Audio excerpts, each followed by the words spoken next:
پھر دن ہوا پرانی رات کا، کرے سو شکر ہم خدا کی ذات کا، خدا کی ذات کا نیا پھر دن ہوا۔ آج کی آیت، ابن آدم لوگوں کی جان برباد کرنے نہیں بلکہ جان بچانے آیا ہے۔ لوکا 9 باب 56 آیت۔ عزیزو، ہماری دنیا میں طرح طرح کے لوگ رہتے ہیں۔ اگرچہ مزاج اور عادات ایک دوسرے سے مختلف ہیں، مگر آپس میں تعلقات کو استوار اور برقرار رکھنے کے لیے طبیعت میں لچک ضروری ہے۔ اس لیے کوشش یہی ہونی چاہیے کہ ہر کوئی آپ سے مل کر خوش ہو اور ایک بار ملنے کے بعد بار بار ملنے کی خواہش کرے۔ بلا شبہ خوش مزاج اور اچھے اخلاق کردار کے شخص سے ہر کوئی ملنا پسند کرتا ہے۔ اس کی رفاقت نہ صرف ماحول کو خوشگوار بناتی ہے بلکہ دوسرے کی شخصیت پر بھی اچھا اثر ڈالتی ہے۔ اس کے برعکس بد مزاج، سخت طبیعت شخص، ہر کوئی اس سے بچنا چاہتا ہے۔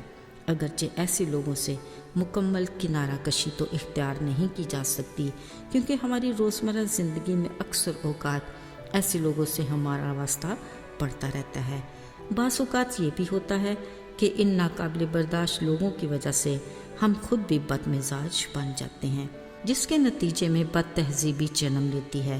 مگر ہمارے لیے وقت کا یہ امتحان ہے کہ ہم اپنے جذبات کو کنٹرول میں رکھیں اور خوش اخلاقی کا دامن ہاتھ سے نہ چھوڑیں۔ عزیزو، یسوع مسیح نے اپنی زمینی خدمت شروع کرتے وقت اپنے ساتھ مددگار لوگوں کی ایک ٹیم بنائی جن کا تعلق مختلف گھرانوں سے تھا۔ بلا شبہ ہر کوئی مزاج، عادات اور طبیعت میں ایک دوسرے سے مختلف تھا۔ یسوع مسیح ہر ایک کو باطنی اور ظاہری طور پر بڑی گہرائی سے جانتے تھے، مگر وہ ایسے ماہر استاد تھے کہ اپنے شاگردوں کی کمزوریوں کو نظر انداز کر کے ان کی تربیت اس طرح سے کرتے کہ انہیں کسی طرح کی شرمندگی، نالائقی اور کم ظرفی کا احساس نہ ہو۔ مگر ان کے شاگردوں میں یعقوب اور یوحنا ایسے تند مزاج تھے جو بات بات پر بھڑک جاتے۔ وہ بولتے پہلے اور سوچتے بعد میں تھے۔ اپنی گرم مزاجی کی وجہ سے یسوع نے گرج کے بیٹے کہتے۔ وہ ان کی بد مزاجی اور غصہ پروری کی روح سے واقف تھے، اس لیے وہ اکثر انہیں دوسروں کے ساتھ بات چیت اور تعلقات استوار رکھنے کا موقع دیتے۔ ایک دن انہیں یروشلم جانا تھا، مگر وہ سامریا میں کچھ دیر رک کر آرام کرنا چاہتے تھے۔ یسوع نے یعقوب اور یوحنا کو سامریا گاؤں میں بھیجا کہ وہاں جا کر ایک رات بسر کرنے کا انتظام کریں اور ایسی مہمان نواز جگہ کا انتظام کریں تاکہ وہ سب تھکے ماندے، مٹی دھول سے اٹے، دھوپ سے بےحال اور ایک جگہ رک کر کھانا کھائیں اور اچھے سے آرام کر سکیں۔ ابھی وہ کچھ آگے ہی بڑھے تھے کہ انہوں نے یعقوب اور یوحنا کو واپس آتے دیکھا۔ وہ غصے سے لال پیلے ہو رہے تھے کیونکہ سامریا گاؤں کے لوگ یہودی مسافروں کا خیر مقدم کرنے اور ان کی مہمان نوازی کے لیے تیار نہیں تھے۔ انہوں نے اپنے استاد سے کہا، اے ربی، ان کو اس رویے اور ان کے برے سلوک کا بدلہ ضرور ملنا چاہیے۔ اگر تو چاہے حکم دیں کہ آسمان سے آگ نازل ہو کر ان کو بھسم کر دے۔ اصل میں وہ سوچ رہے تھے کہ اگر سدوم عمورہ آگ سے بھسم ہو سکتا ہے تو یسوع سامریوں پر بھی آگ نازل کرنے کی منظوری دے دیں گے۔ یسوع نے انہیں بڑے تحمل مزاجی سے سمجھایا کہ تم میرے چنیدہ شاگرد ہو جن کا کام یسوع کی خوشخبری پھیلانا ہے۔ تم نہیں جانتے کہ اس خدمت کے لیے تمہیں کس طرح کا روح دیا گیا ہے۔ یاد رکھو، ابن آدم لوگوں کی جان برباد کرنے نہیں بلکہ بچانے آیا ہے۔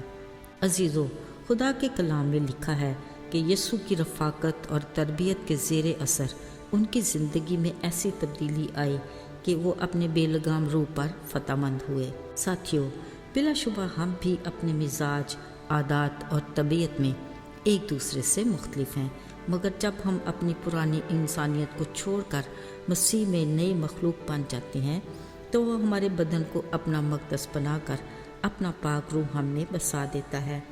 پھر ہمیں اپنی روحانی زندگی کی روز روز بحالی اور اس کی خدمت کے لیے پاک روح کی ہدایت سے چلنا ہے اور اپنی زندگی کے تمام معاملات، فیصلوں اور اپنے رویے سلوک میں ہمیشہ مسیح کے کردار کو سامنے رکھنا ہے۔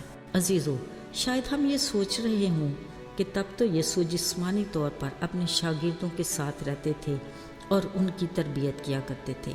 بلا شبہ آج بھی خداوند یسوع اپنے وعدے کے مطابق کلام کی صورت میں ہمارے ساتھ ہے اور ہماری زندگی کے ہر پہلو میں ہماری تربیت اور رہنمائی کرتا ہے۔ اس کی آرزو ہے کہ ہم اس کے ہم مزاج بنیں اور اپنے اخلاق و کردار اور اپنے کاموں سے اس کے نام کو جلال دینے کا وسیلہ بنیں۔ آئیے دعا کریں۔ اے آسمانی باپ، ہم بعض اوقات دوسروں کے برے رویے سے پریشان ہو جاتے ہیں۔ توفیق عطا کر کے ہم تیرے ہم مزاج بن کر دوسروں کو معاف کریں تاکہ تیرے فضل سے پرسکون زندگی گزار سکیں۔ یسوع کے مبارک نام میں آمین۔